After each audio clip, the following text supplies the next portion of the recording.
আমাদের এলাকায় সর্ষে ক্ষেত দেখেন কি সুন্দর লাগতেছে। এখন দিনের বাজতেছে প্রায় 12টা 25। হাতে আইছিলাম, একটু রোদ পড়াইতেছে, ভালো লাগতেছে। আজকে 4-5 দিন পরে সূর্য পাইছি, ম্যাক্সিমাম 1 সপ্তাহ পরে রোদের আলোটা খুব ভালো লাগতেছে। এই কারণে আপনাদের সাথে শেয়ার করার জন্য ভিডিওটা করা। এখন তো আশেপাশে ভিউটা কিরকম লাগে, অস্থির এক ভিউ দেখেন। দেখছেন? এই পিছনে আমাদের নূরপুর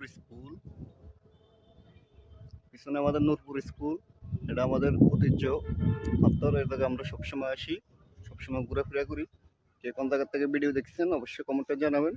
ভালো থাকবেন। দেখেন আমি প্রিন্টের কাজ করি, প্রিন্ট নিয়ে যাইতেছি।